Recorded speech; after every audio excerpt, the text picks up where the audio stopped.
జై power star. అందరికీ నమస్కారం. ఇక్కడున్న మెగా అభిమానులకి, జనసేన నాయకులకి, దర్శకులకి, పెద్దలందరికీ మనస్ఫూర్తిగా నమస్కారాలు.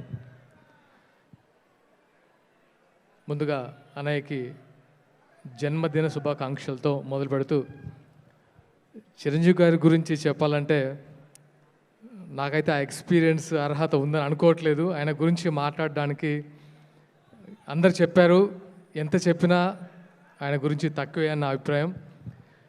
చిరంజీవి గారి బర్త్డేని ఇలా ఉత్సవాల్లో జరుపుకోవడం అనేది నిజంగా మెగా అభిమానులు మరియు ఈ ఉత్సవాలను స్టార్ట్ చేసిన స్వామినాయుడు గారికి నిజంగా అభినందనలు.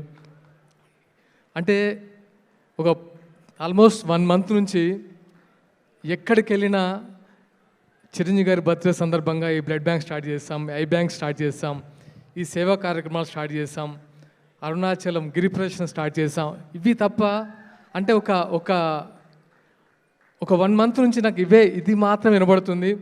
అది చిరంజీవి గారికి మాత్రమే సాధ్యం.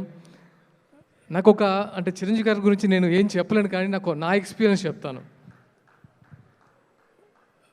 1997 నాకు తెలిసి ఇక్కడ ఉమ్మడి ఆంధ్రప్రదేశ్ వరదలు వచ్చి స్టార్ క్రికెట్ స్టార్ట్ చేశారు 1997 ఎల్బీ స్టేడియంలో. అప్పుడు చిరంజీవి గారు, బాలకృష్ణ గారు, నాగార్జున గారు, వెంకటేష్ గారు అందరూ క్యాప్టెన్స్గా ఉండి ఆ మ్యాచ్ స్టార్ట్ అయింది. మేము ఎక్కడో విజయవాడలో గౌతంలో ఆ మ్యాచ్ కోసం ఆ రోజు హాలిడే తీసుకొని మెస్లో టీవీ పెట్టుకొని చూస్తున్నాం. బై డిఫాల్ట్ అందరం చిరంజీవి ఫ్యాన్స్, అక్కడ కొంతమంది బాలకృష్ణ గారి ఫ్యాన్స్.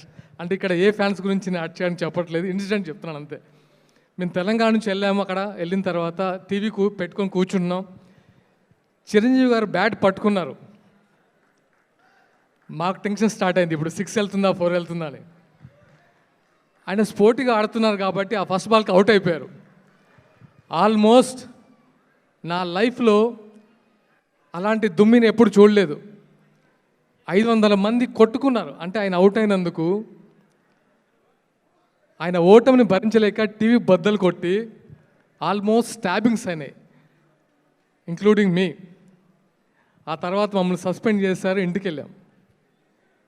ఇంటికి వెళ్తే మా అమ్మ వాళ్ళు అభ్యస్ తిడతారు, ఏంటి ఈ గొడవ ఏంటి, మిమ్మల్ని పంపించి దేనికి, చదువుకోవడం కదా, ఈ సస్పెండ్ ఏంటి, ఈ ఫ్యాన్స్ గొడవలు ఏంటి అని. కానీ మా ఫ్రెండ్స్ అందరం కలిసిన తర్వాత అనిపించింది, కామెడీకి కూడా చిరంజీవి గారు ఓడిపోవడం ఏంట్రా అని. That is Chiranjeevi. అంటే ఆయన ఓటమిని కామెడీకి కూడా తీసుకోరు. సో ఆ ఎక్స్పీరియన్స్ మనసులో అలా ఉండిపోయింది. నేను అప్పుడు యాక్టింగ్కి వస్తాను అనుకోలేదు.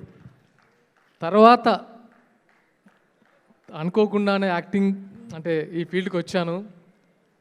నాకు తెలియదు అంజనమ్మ గారు దగ్గరికి వస్తాను, నాగబాబు గారు చేరదీస్తారు, చిరంజీవి గారి దగ్గరికి వస్తాను, కళ్యాణ్ గారి దగ్గరికి వస్తానని నేను కళ్ళలో కూడా ఎక్స్పెక్ట్ చేయలేదు. నిజంగా ఇది డెస్టినీలా ఫీల్ అవుతాను. అండ్ ఎప్పటికీ మర్చిపోలేనిది ఒకటి అనిపించింది ఏంటంటే, ఇంత పెద్ద మహా విషయం కింద ఉండడం నిజంగా చాలా సంతోషంగా ఉంది. అది మాత్రం చెప్పగలను. చాలా ధైర్యంగా ఉంది. ఇది ఎప్పటికీ మెగా కుటుంబానికి నిజంగా మనస్ఫూర్తిగా థ్యాంక్స్ చెప్తున్నాను. మెగా అభిమానులందరికీ కూడా మనస్ఫూర్తిగా నా థ్యాంక్స్. ఎప్పుడు చిరంజీవి గారు నిండు నూరేళ్ళు చల్లగా ఉండాలి, చాలా బాగుండాలని మనస్ఫూర్తిగా కోరుకుంటాను. Thank you so much.